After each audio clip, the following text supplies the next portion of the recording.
Bueno, muy buenas tardes. Antes que nada, mucho gusto y muchas gracias por la oportunidad a CONAIP. Hoy vamos a hablar un poquito sobre el tema de comunicación digital en tiempos de pandemia. La idea es que pues lleguemos a algún alguna conclusión o algún punto de vista sobre cómo se ha manejado la comunicación digital en tiempos de pandemia. Pero antes de eso, yo me presento, soy Jesús Franco, soy licenciado en Periodismo y Medios de Información, egresado del Tecnológico de Monterrey, Campus Ciudad de México, y actualmente estudio una maestría en Comunicación Política y Pública en la Universidad Panamericana. Tengo una trayectoria como periodista de cerca de un poquito más de 10 años. He trabajado en radio, en prensa escrita, en prensa digital. Y bueno, mi experiencia, sobre todo en estos últimos años, es en el ámbito político, en la comunicación política. Y también tengo experiencia en locución de radio y un poco en televisión. Eh, y bueno, vamos a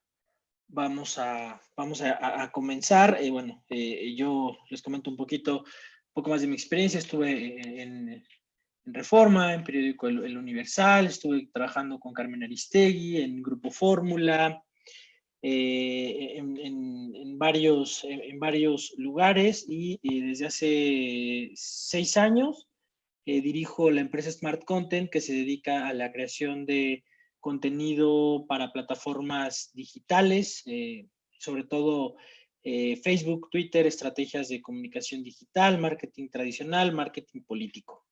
Y bueno, como ustedes saben, estamos viviendo un año atípico.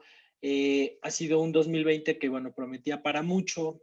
Sin embargo, a inicios de enero comenzamos a escuchar noticias sobre un virus que había salido de un mercado popular en una provincia de China, específicamente en Wuhan. Recordemos que los chinos son muy aficionados a tener mercados populares donde venden todo tipo de carne, carne a un costo muy accesible. Y bueno, pues ahí desgraciadamente surge un virus conocido hoy ya y denominado por la Organización Mundial de la Salud como COVID-19. El surgimiento del COVID-19 se da en una era pues, de cambios. Venían las elecciones en Estados Unidos, México entraba a su segundo año pues de este nuevo gobierno llamado la Cuarta Transformación. También pues se venían arrastrando muchos temas como el Brexit en Gran Bretaña, que es la salida de la Gran Bretaña de la Unión Europea. Entonces, digamos que el escenario político, el escenario electoral era muy complicado. Ya veníamos viviendo temas muy difíciles, sobre todo en tema de la comunicación. Y en México, pues también es un año preelectoral, el próximo año hay elecciones y se espera, bueno, que sea el proceso electoral más grande de la historia, donde se van a elegir más de 3,000 cargos de elección popular. Y bueno, pues mucha gente se preguntaba cómo van a hacer campañas, cómo van a hacer precampañas, etcétera. Y pues aquí, por eso quise hablar de comunicación digital en tiempos de pandemia, porque la comunicación en este año sufrió un punto de inflexión porque empezamos a tener que centrar todo, las personas que nos dedicamos a la comunicación, en los temas de la COVID-19. Quiero hablar en primer lugar del tema del periodismo. El periodismo, pues prácticamente centró su agenda en el coronavirus. En México, la pregunta no era si iba a llegar el coronavirus, era cuándo iba a llegar el coronavirus. Nuestro primer caso se dio por ahí de marzo, incluso la primera muerte se dio desafortunadamente en el mes de marzo, y pues ya en noviembre, el pasado mes de noviembre, cumplimos ya el primer año, el primer año del primer caso reportado de coronavirus allá en China.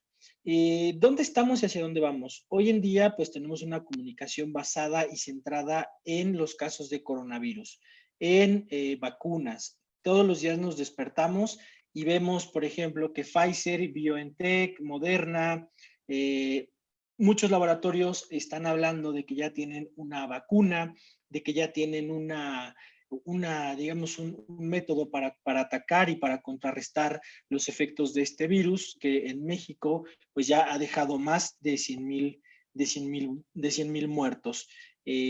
Al final, pues bueno, hoy en día los medios de comunicación se centran sobre todo en las críticas hacia los distintos gobiernos, el gobierno de Estados Unidos, el gobierno de México, el gobierno que ustedes me pongan hoy está siendo pues criticado o sí, juzgado, criticado por su manejo de la pandemia. Específicamente en el caso de México, pues estamos viviendo una crítica sobre todo a la manera en que se ha manejado esta pandemia, que si bien no todo es culpa del gobierno, muchas veces los mensajes que se dan pues desde las autoridades federales, sobre todo por el uso de cubrebocas, pues pueden resultar disonantes. Y aquí quiero entrar en lo primero. La comunicación que hagamos nosotros, sobre todo en casos de crisis como es este tema del coronavirus, debe estar alineada. Es decir, desde la cabeza de la organización, o en este caso de un poder ejecutivo, debe de ser transversal y debe de ser horizontal. ¿A qué me refiero con esto? Que el mismo mensaje que dé el presidente de la República es el mismo mensaje que deben de dar los secretarios, los directores de cualquier organismo centralizado o descentralizado, y por ende esa comunicación tiene que permear en toda la organización para que tenga el efecto deseado. ¿Por qué hablamos de esto? Porque hoy, bueno, vemos a un presidente que no usa cubrebocas, pero vemos que el secretario de Salud o el subsecretario de Prevención, Hugo López-Gatell, dice que sí hay que usar cubrebocas porque la OMS ha dicho que son efectivos para detener la propagación de este virus. Entonces, cuando nosotros trabajamos en temas de comunicación y sobre todo en contención de crisis, debemos estar pues seguros que todos nuestros actores involucrados tengan la misma línea de comunicación.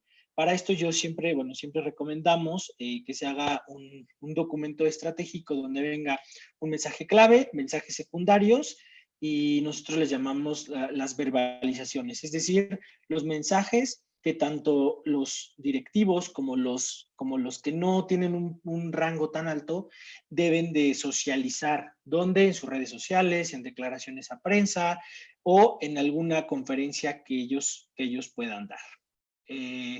Entendiendo, esto es un caso sui generis, lo que estamos viviendo, y seguramente lo vamos a vivir hasta el 2022.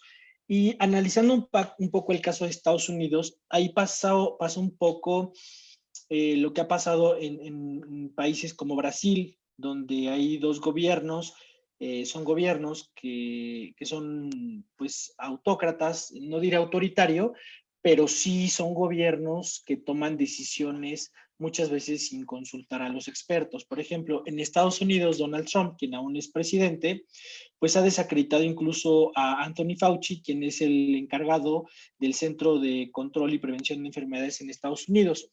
¿Qué ha dicho? Ha dicho que los cubrebocas no sirven, él ha dicho que todos debemos seguir haciendo nuestra vida normal, y está en contra de que haya cierres parciales o cierres regionalizados en la Unión Americana. Y Anthony Fauci, por su parte, ha dicho que debe haber cierres, que deben cerrar fronteras, que debe de haber solamente pasos muy estratégicos, y sobre todo que a nivel estatal se deben de tomar medidas más restrictivas. Ahí vemos un claro problema de comunicación, porque el presidente Donald Trump, desde su soberbia de poder, está hablando o dictando pues medidas que él no conoce y que él no controla, porque él no es epidemiólogo, él es un empresario de.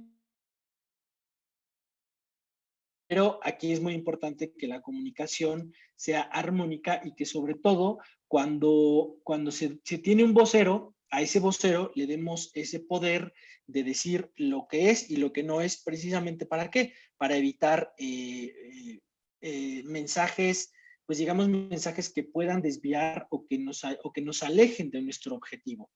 Y bueno, aquí quiero tocar 3 temas. Bueno, la comunicación limitada, fake news, infodemia, cómo ha cambiado y la importancia del mensaje. Estos 2 términos, sobre todo fake news e infodemia, se han puesto muy de moda o han cobrado mucha relevancia. Las fake news o noticias falsas son aquellas noticias que buscan desvirtuar o posicionar un mensaje contrario. Por ejemplo, en las elecciones pasadas en Estados Unidos, hay muchos casos de estudio donde hablan de que gracias a las fake news o a las noticias falsas, pues Donald Trump logró ganar las elecciones en Estados Unidos. ¿Cómo? Permitieron que hackers rusos entraran a los correos personales de Hillary Clinton y la información que encontraron ahí la desvirtuaron, hicieron blogs o sitios de noticias pues que propagaban información falsa. Esa información la inyectaban en Facebook y en Facebook se hacían cadenas de información muy poderosa.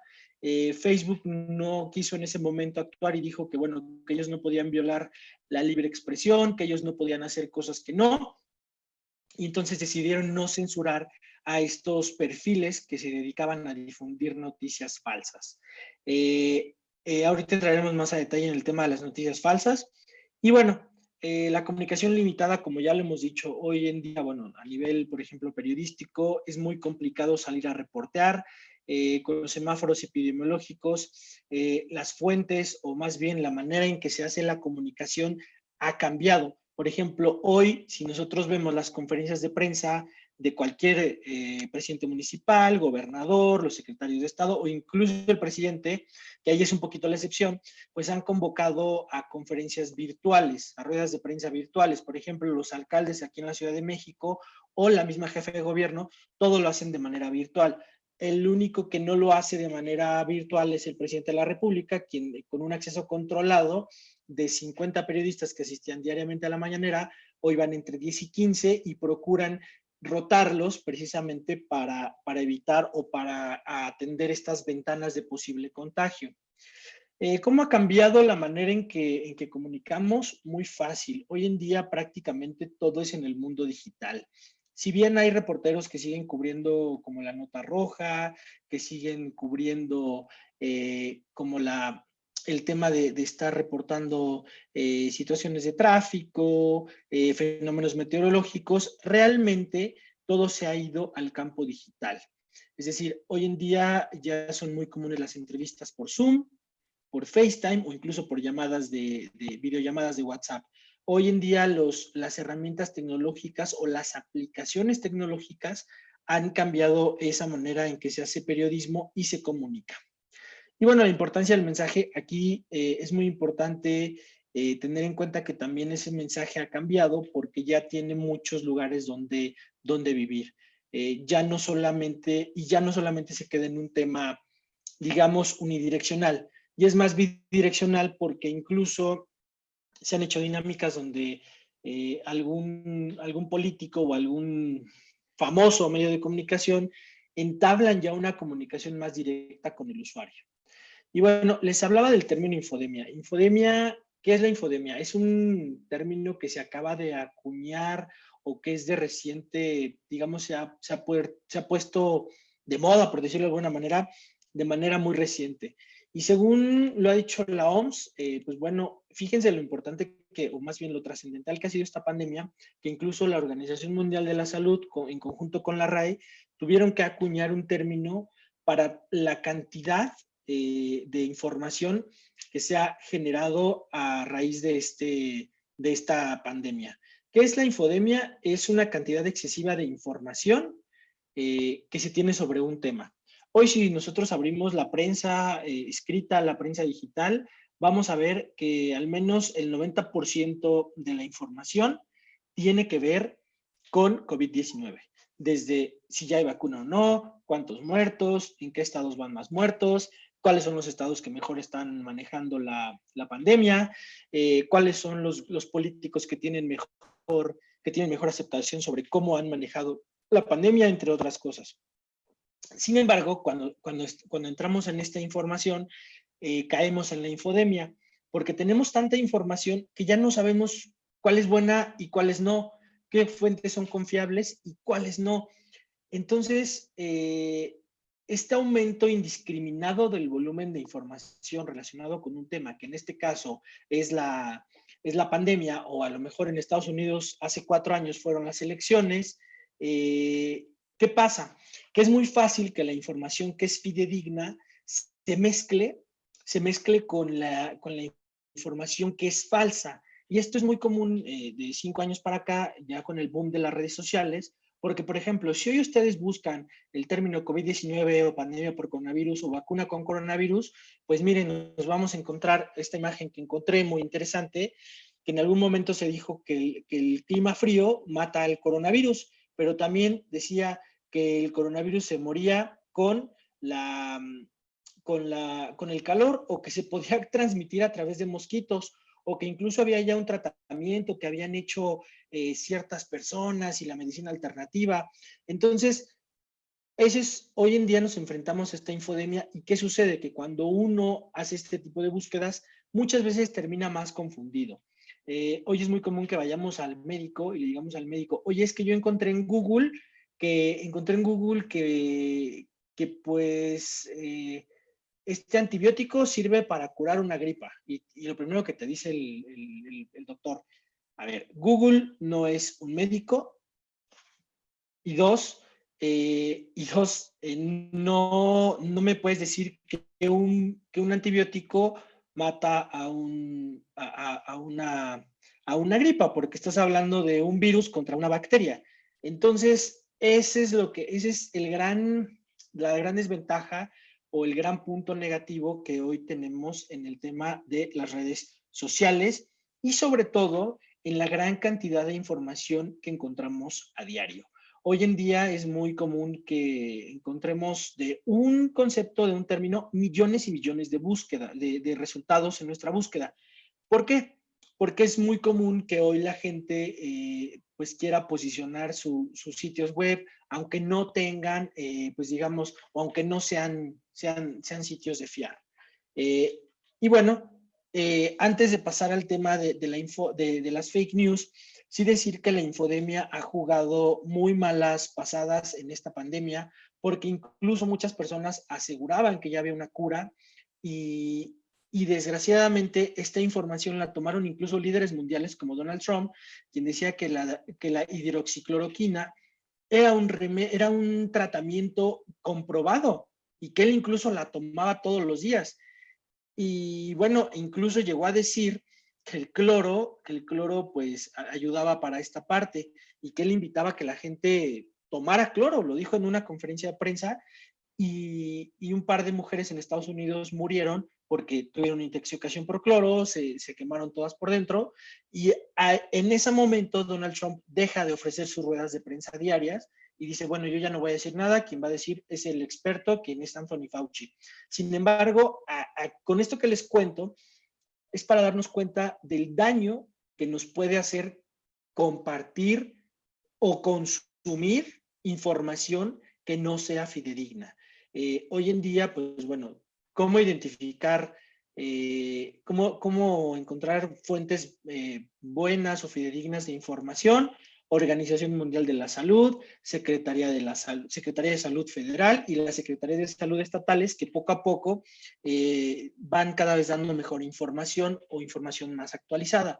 También es muy común o es muy recomendable Periódico Reforma, Universal, Milenio, La Jornada, Excelsior. Procuremos evitar el uso de blogs. Hay blogs que son muy buenos, pero ¿por qué recomiendo yo siempre irnos a la prensa tradicional, pero bueno, en el tema digital? Porque hay periodistas que estudiaron para compartir información, porque hay periodistas que estudiaron para pues para redactar una nota informativa, para hacer un reportaje, para hacer una crónica o cualquier producto de información fidedigna. Y bueno, hoy en la era de la información, este fenómeno, que es la infodemia, se amplifica mediante las redes sociales, propagándose más lejos y más rápido, casi como un virus. Hoy es muy fácil que nosotros posicionemos una nota falsa en Internet. Sin embargo, sí hay que aclararlo, Facebook se ha dedicado de enero para acá en eliminar perfiles falsos, en eliminar perfiles que lo único que se dedicaban era compartir noticias falsas. Han modificado digamos, sus términos y condiciones y han dejado en claro que ellos van a luchar contra la mala información, eliminando estos perfiles. Y bueno, pasemos a otro tema que tiene que ver un poco con la infodemia, pero es más bien enfocado en las noticias falsas o las fake news. ¿Qué son las fake news? Son esas noticias que buscan desviar la atención de un tema o que buscan posicionar un tema que es falso, buscando pues afectar a una persona. Aquí hay 3 fake news, 2 son nacionales y una es internacional. La que pongo abajo, la del Papa Francisco sobresalta al mundo, aprueba a Donald Trump para presidente. Esta fue una de las noticias falsas que más conmoción causó, al menos en la escena política este año, porque una cadena estadounidense, que es WTOE 5 News, que al final resultó ser toda una compañía falsa, pues decía que el Papa Francisco pues le había dado, digamos, su respaldo al presidente Donald Trump, cuando el Papa Francisco nunca se ha pronunciado por las elecciones en ningún país del mundo, porque además de ser la cabeza de la Iglesia Católica, él es un jefe de Estado del Vaticano. Entonces, esa información corrió como pólvora hasta que el Vaticano salió a desmentir y dijo que el Papa nunca había mostrado su apoyo hacia Donald Trump ni hacia que él fuera el próximo presidente de Estados Unidos. Y en el lado izquierdo ustedes pueden ver una imagen del gobierno federal que incluso tiene un membrete, el sello del gobierno de México, de salud y de CEPROPIE, que es la cadena oficial que transmite todos los eventos del gobierno federal, donde decía que había un toque de queda, porque a partir del viernes 10 de abril, si no me equivoco, pues ahí iba a haber un toque de queda, sobre todo pues para evitar que se saturaran los hospitales. Recordemos que estábamos viviendo uno de los picos de la pandemia y entonces empezaban a hablar de que ya el gobierno federal nos iba a meter a nuestras casas y que si no nos iban a detener y nos iban a multar, etc. Esto se hizo muy popular en Twitter, fue tendencia varias horas a nivel nacional, y bueno, y criticaban mucho al gobierno porque decían, no, es que cómo vamos a tener toque de queda, si hay libertad de tránsito, etcétera.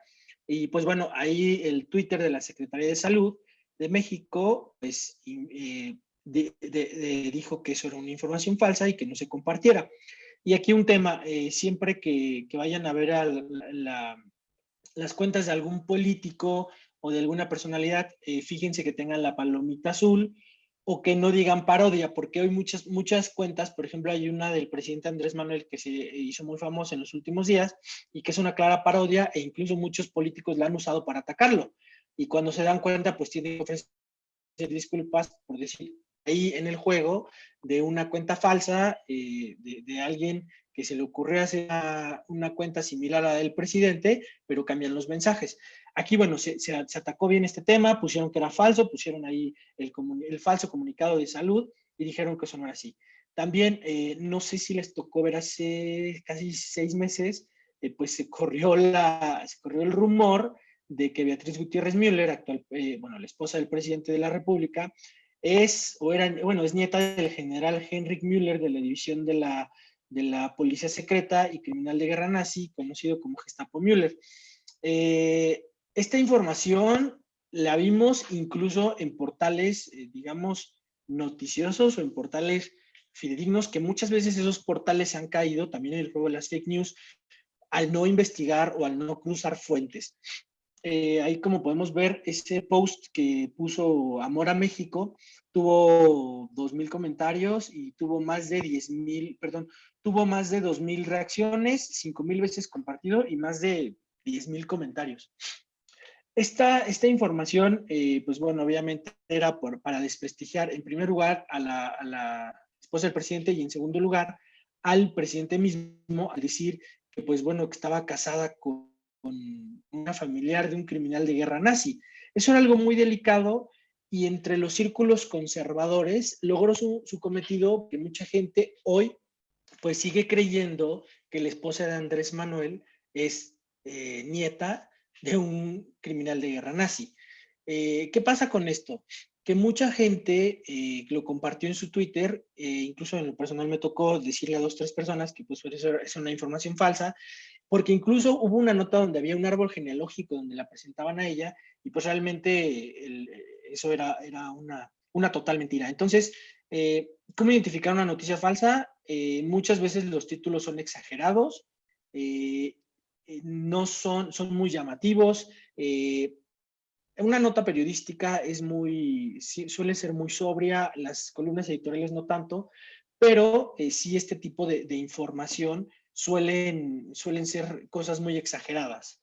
Aquí, pues bueno, era muy poco probable que pues Beatriz Gutiérrez Müller, quien es mexicana y su familia llegó a raíz de la ocupación nazi, aunque ella era alemana, pues ellos no simpatizaban con los nazis e incluso fueron refugiados aquí en México. Entonces, es muy importante, hoy en día es muy común que, sobre todo que cuando hay campañas políticas, pues la gente o los mismos políticos siembren noticias falsas sobre sus opositores. Y bueno, antes de pasar al tema de las redes sociales y de su impacto, pues sí comentar que hoy en día hay millones y millones de búsquedas diarias en Google y estas búsquedas pues nos pueden ayudar a, uno, a posicionarnos positivamente o dos, a posicionarnos negativamente. Aquí el gobierno federal, por ejemplo, en la segunda nota, que es la de la esposa de Andrés Manuel, pues ellos no hicieron aclaración directa, simple y sencillamente ignoraron la nota y en ese momento ellos empezaron a posicionar, información positiva, en este caso de la esposa del presidente, y automáticamente en el buscador de Google esa nota sobre la supuesta nieta del general fue quedando sepultada.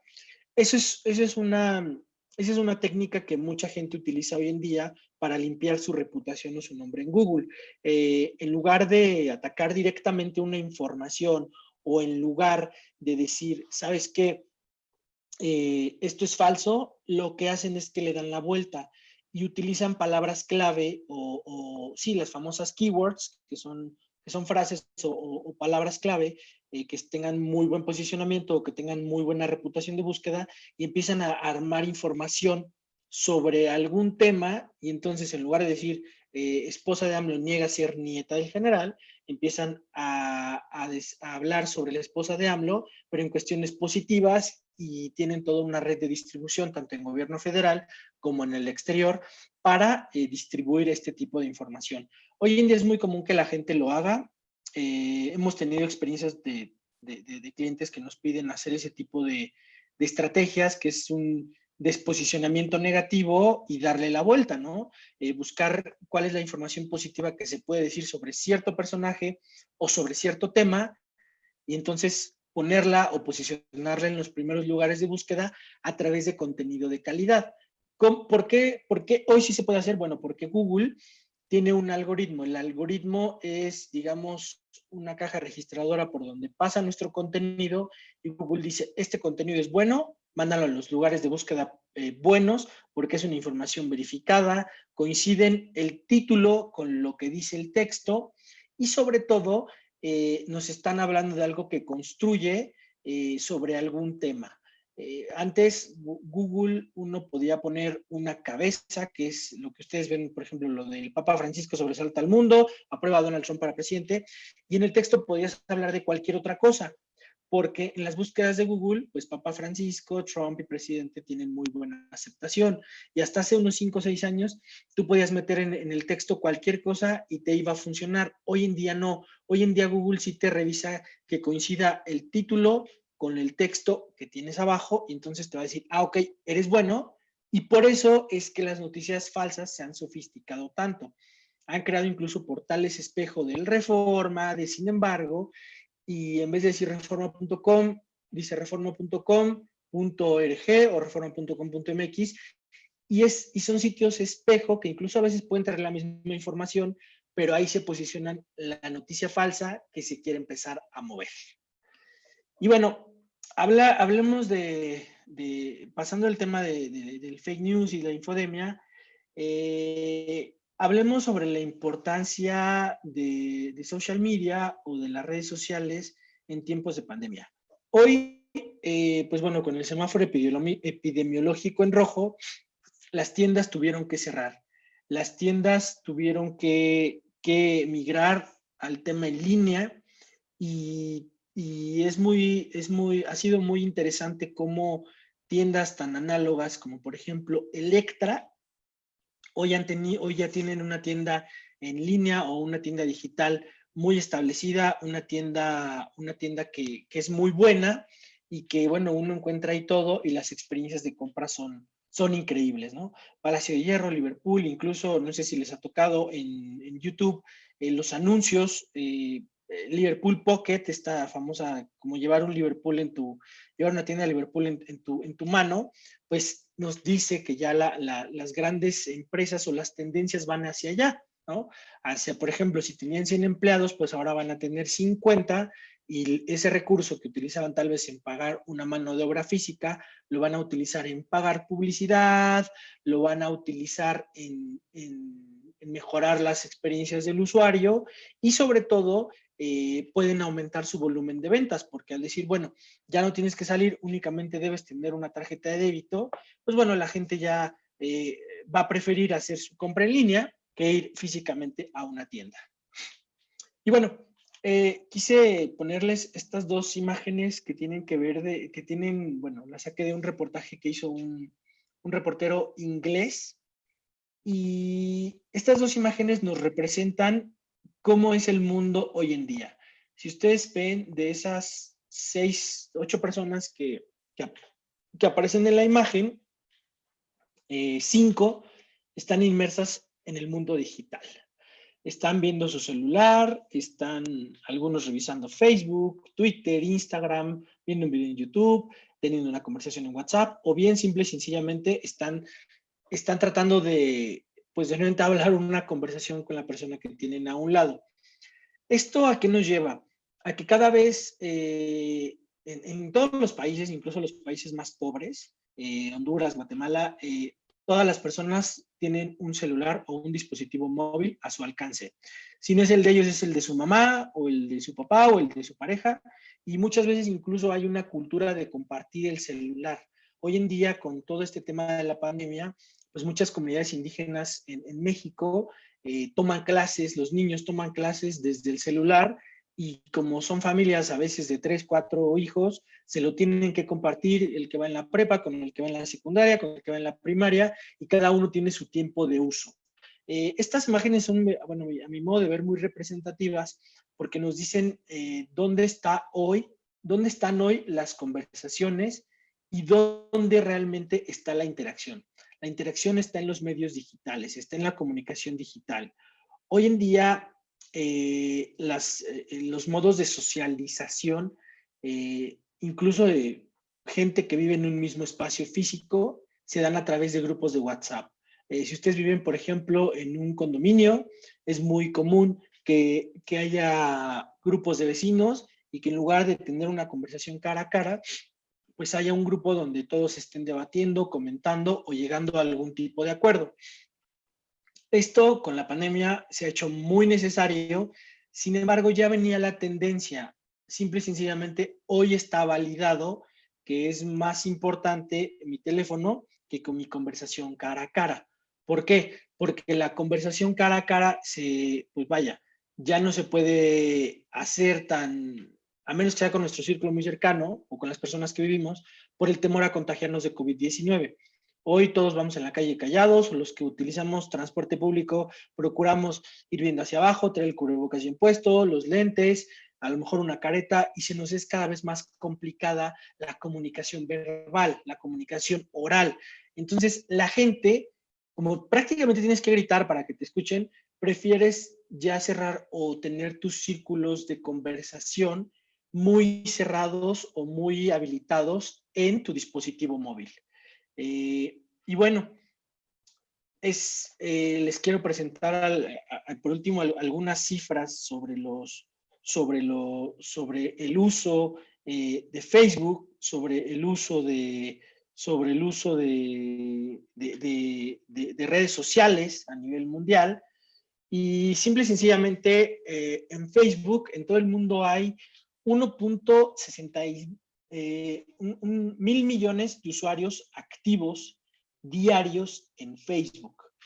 ¿Se imaginan tener 1.000 millones de usuarios activos diarios? Es un poco la población de China y es al día lo que hay, perdón, es al año los usuarios que están interactuando en Facebook. A nivel mundial, mensualmente hay 2.5 millones de usuarios en Facebook. ¿Esto qué quiere decir? Que en Facebook las personas acceden a esta red social en promedio 8 veces por día y se estima que en esta pandemia se cuadruplique esta cifra. ¿Por qué?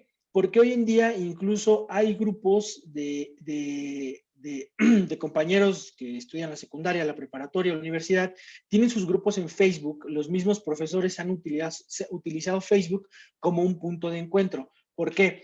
Porque actualmente Facebook sigue siendo la red social más popular por encima de Instagram, por encima de Twitter, por encima de YouTube, de cualquiera que me digan es más popular. Imagínense que cada minuto hay 400 nuevos registros para unirse a Facebook y que los usuarios de Facebook generan 4 millones de me gusta por minuto. Es decir, hay 4 millones de interacciones por minuto. Esto para las empresas es oro molido.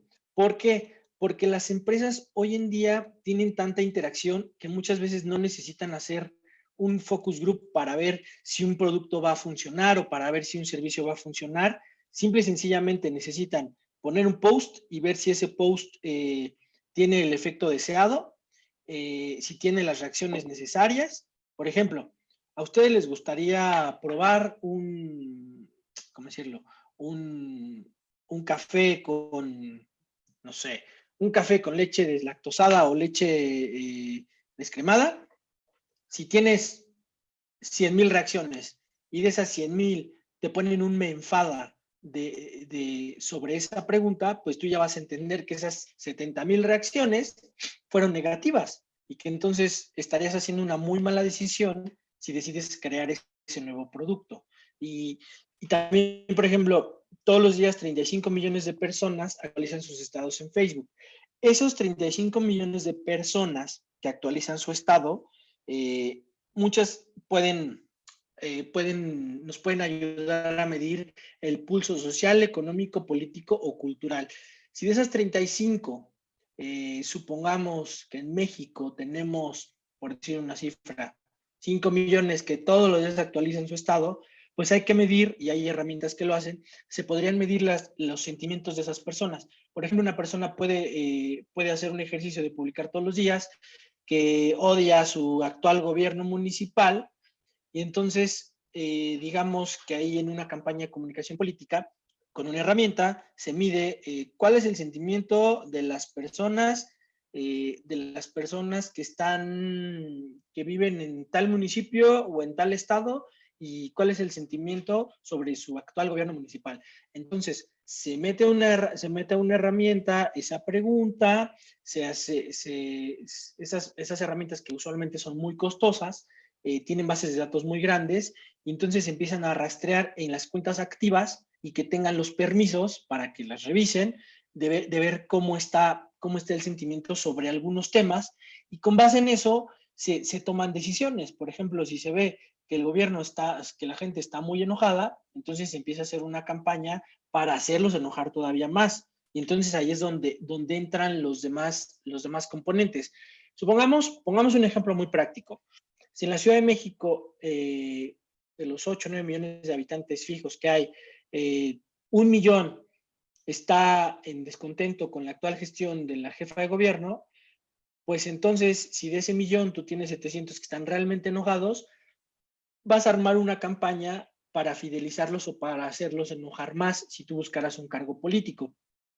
¿Qué haces? Haces un recopilatorio de las notas negativas, te armas un blog o agarras esas notas, las metes en el algoritmo de Google, las pones a que trabajen, abres fanpages yo quiero un cambio en mi ciudad, empiezas a darles otros nombres, las empiezas a compartir, empiezas a meterles publicidad y haces una publicidad muy dirigida.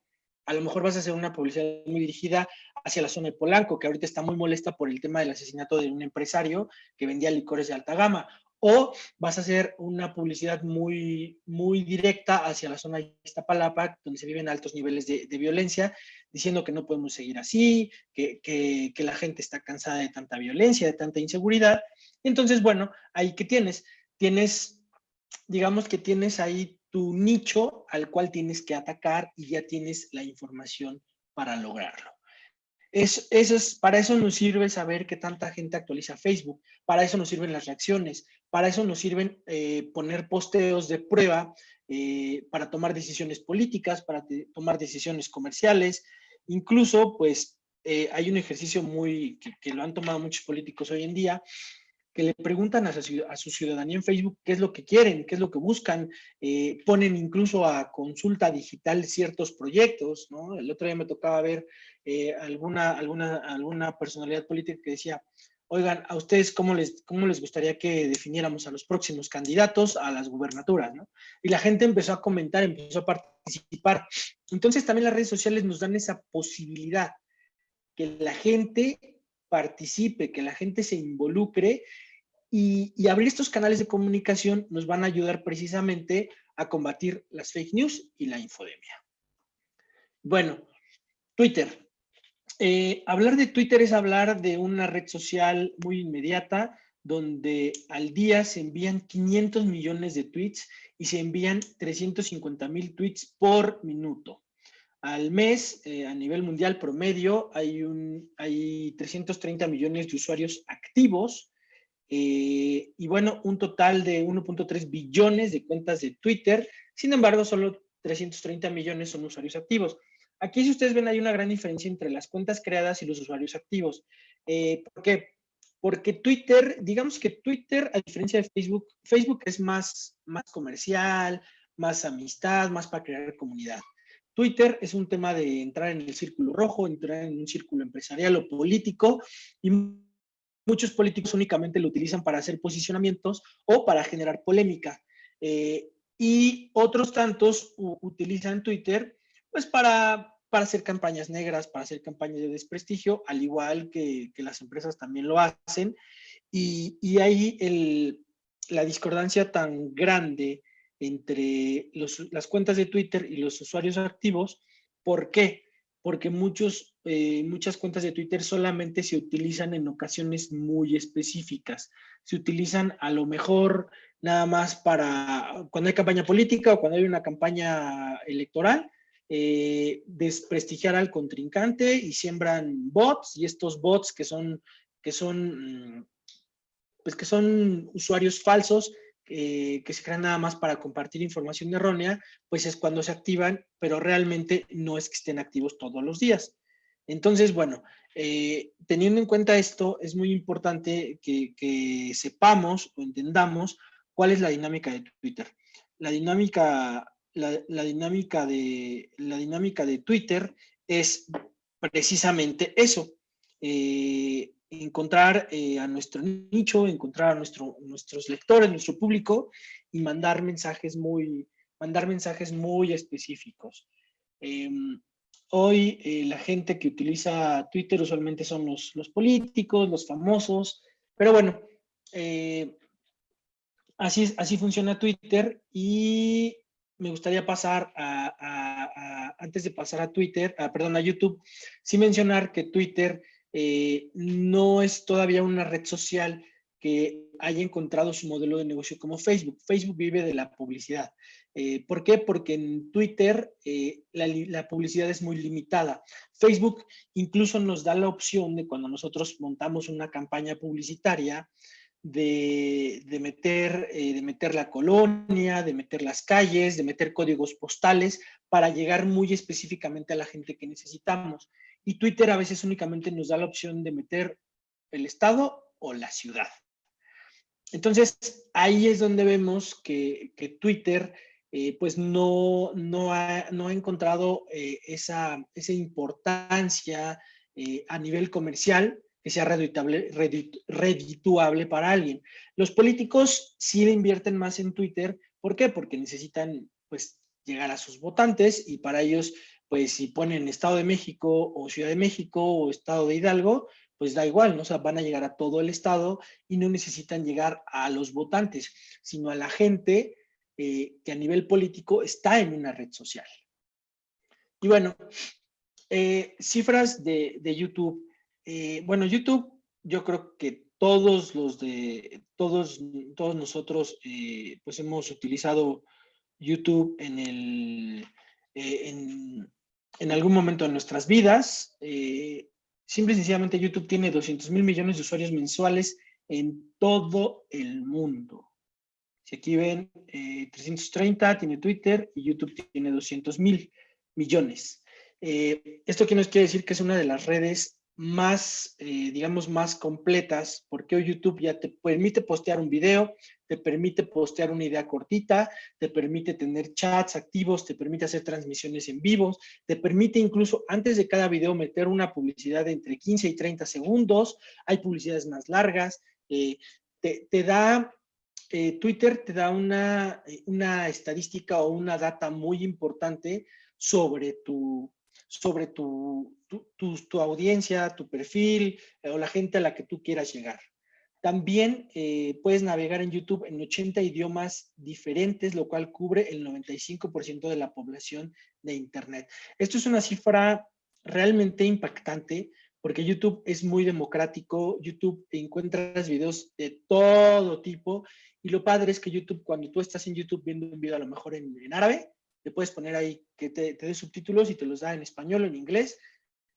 Casi siempre tienen esa función. Entonces, bueno, YouTube realmente es una red social muy, muy buena, y a nivel comercial es buenísimo, porque hoy el 62% de las empresas utilizan YouTube como plataforma para publicar contenido.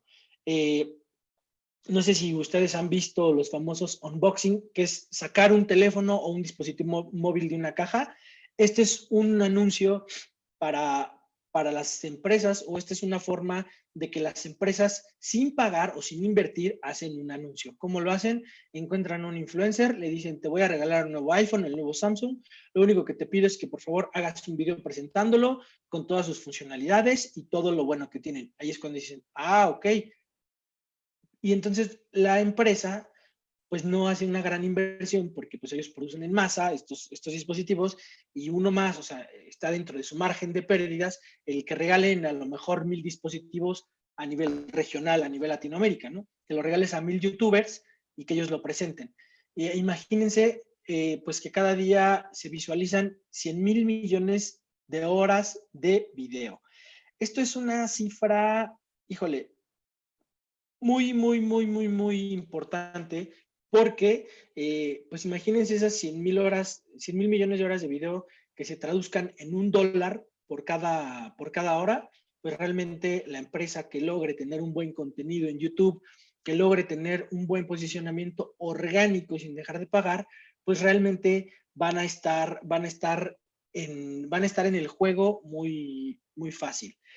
¿Por qué les quise presentar estas cifras? Por una cosa, porque hoy, en la pandemia, en el 2020, tenemos o necesitamos comunicación asertiva, y sobre todo que esta comunicación tenga un mensaje clave para redes sociales. ¿Por qué para redes sociales? Porque al menos los próximos 2 años, y yo diría el próximo lustro, los próximos 5 años, vamos a vivir en una especie de semi-encierro, porque si bien se dice que va a haber una vacuna, pues las vacunas tardan en tener una, digamos, una ventana confiable hasta los 5 años de que fueron creadas. Y hoy en día, pues no todos vamos a recibir la vacuna inmediatamente que esté disponible. Van a venir los países más, pues, que tengan dinero para comprar la vacuna, y sobre todo los países que tengan, o más bien los grupos vulnerables, y al final lo que necesitamos es entrar en el juego. ¿Qué va a suceder, o qué viene para la comunicación? Es hacer una migración de las empresas que aún no lo han hecho hacia lo digital, y cada vez tener más plataformas de convivencia a nivel digital. Hoy en día existen, por ejemplo, los personal shoppers, que son los que, si tú vas a una boutique muy elegante o incluso no tan elegante, pues te están guiando, ¿no? Te están guiando de cómo hacer tu compra. Pues ahora va a haber, o ya empieza a haber estos asesores de compra a nivel digital. Entonces, nuestra comunicación cada vez tiene que ser más asertiva, más directa. Esta comunicación, tenemos que hacer una buena transmisión del mensaje entre el emisor y el receptor. Y sobre todo, una cosa que hoy en día necesitamos en la comunicación digital es aumentar nuestra ventana de tolerancia, nuestra ventana de respeto. ¿Por qué? Porque la comunicación digital ser bidireccional o multidireccional. Tú haces un posteo, tú haces un comentario y vas a recibir a lo mejor un comentario bueno por malos. Entonces ahí es cuando tú tienes que medir el nivel de interacción que estás teniendo negativo como positivo y ver de qué manera podemos hacer que ese comentario o que nuestra comunicación termine siendo positiva. Me gustaría pues cerrar la presentación regresando a esta lámina que hoy nos dice la comunicación digital está en esos dispositivos móviles, la comunicación digital está en lo que estamos viendo en una pantalla, y para bien o para mal en los próximos años, así es como vamos a estar conviviendo, así es como vamos a estar, haciendo nuestra, o debemos de estar haciendo nuestra tarea de comunicación en blogs, en redes sociales, en transmisiones en vivo como esta. Hoy en día también esta pandemia nos ha permitido acercar el conocimiento a más gente. Antes, pues bueno, las conferencias eran en vivo, eran muy cerradas, pero hoy en día las instituciones públicas, privadas, de educación, de venta, se han dado cuenta que debemos de abrir esa ventana o ese panorama y hacer públicas por ejemplo, nuestras participaciones en medios, nuestras participaciones en instituciones de educación educativas como esta, pues ¿qué nos dice? Que hay un mundo afuera y que a veces hay que democratizar incluso las opiniones y darles mayor exposición. Entonces, hoy para que tengamos una comunicación digital sana, estable y duradera, debemos entender que nuestra comunicación parte de, nosotros tenemos un producto informativo y tenemos que preguntarnos, ¿dónde queremos que viva ese producto informativo? Después nos tenemos que hacer una pregunta muy sencilla, ¿cómo queremos que viva? Ah, bueno, pensemos, tengo un producto informativo, quiero que sea una nota de prensa en un medio digital y después esa misma nota transformarla en una videocolumna y de esa videocolumna van a salir frases que yo haré en artes muy específicos y que los voy a meter en Facebook, algunos, y que los más incendiarios los voy a meter en Twitter. Entonces tenemos un ecosistema digital pues 360 donde tenemos tenemos el punto de partida y regresamos a ese punto de partida, pero ya pasamos por diferentes escenarios. Ya logramos que nuestra información la fuéramos desmenuzando y entonces a lo mejor las chicas que están en este metro, la de la izquierda está viendo un video en YouTube de nuestra videocolumna y la de la derecha está sorprendida por una declaración en Twitter que encontró sobre el mismo tema que su amiga o su hermana está viendo, pero ambas lo ven desde distintas perspectivas porque precisamente la manera o el lugar donde habitan esos comentarios o esas posturas son distintos. Porque si ustedes se dan cuenta, cuando vemos a un político en Facebook, es el político amable, el político que habla con la gente, que escucha, que va a reuniones, que gestionó una obra, que gestionó un recurso. Y en la contraparte, cuando vemos un político en Twitter, vemos un político más incendiario, que está en contra de tal o cual gobierno, de tal decisión, o que ya se está peleando con un periodista, o se está peleando con un simpatizante o un político de otro partido político. Es muy importante que entendamos las dinámicas de cada red social. Muchas veces una práctica errónea que tienen muchas personas de decir, ah, posteo lo mismo en Facebook que en Twitter. No, en Twitter uno debe ser más directo, más llamativo, más incluso hasta más pues golpeador, pero siempre y cuando se mantenga, como yo lo decía, este respeto, esta invitación al diálogo y a ser cada vez más tolerantes sobre la manera en cual nos desenvolvemos en redes sociales. Y bueno, entender que también ya para concluir, entender que la comunicación digital no solamente se centra en Facebook, Twitter, Instagram, YouTube, Pinterest, TikTok. La comunicación digital tiene que partir de un buen producto. La comunicación digital no significa estar en redes sociales. La comunicación digital significa cómo queremos entrar en el mundo de la web, en el mundo de Google, en el mundo de YouTube, en el mundo de Facebook, en el mundo de Twitter. ¿Con qué mensajes queremos entrar en esos diferentes canales y cómo vamos a hacer que nuestro mensaje se adapte a cada canal? Muchas veces llegan personas y te dicen, oye, quiero ser un influencer o quiero ser un youtuber o quiero vender. Ajá, ¿y cómo lo vamos a hacer? No, pues tú sabes, no, a ver, tenemos que entender si tú tienes una plataforma una plataforma en un sitio web, si tú tienes alguna campaña, cuál es tu línea de pensamiento, pero desgraciadamente muchas veces la gente piensa que ser youtuber es tener enfrente una computadora, un celular y hacer cualquier tontería y entonces ya vamos a ser famosos. No. Hoy en día la comunicación digital requiere de personas que quieran aportar su granito de arena para que tengamos un mundo digital mejor informado, un mundo digital, diría yo, más civilizado y sobre todo donde haya menos opción para la agresión, porque muchas veces la gente al tener una máscara en una computadora o poder crear otro perfil, se dedican a agredir y lo único que hacen es pues desviar el tema y logran pues sacar muchas veces de quicio y pues no lograr que esa comunicación digital se profesionalice.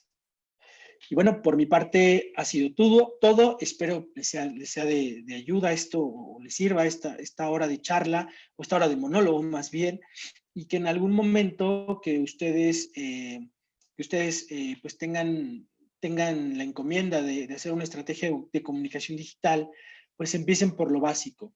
¿Qué quiero decir? ¿Cómo lo quiero decir? Y a través de qué canales lo puedo decir. Olvidé por ahí anotar mis cuentas en redes, pero me encuentran en Twitter como soy Franco Romero o soy Jesús Franco, o me pueden buscar como Jesús Franco Romero en Twitter. Soy Franco Romero, es mi cuenta de Twitter. Estoy ahí pues muy activo compartiendo temas políticos, deportivos, musicales, de todo. Y pues bueno, agradezco muchísimo nuevamente a Conaipe y todos los que se conectaron a esta charla. Una excelente noche.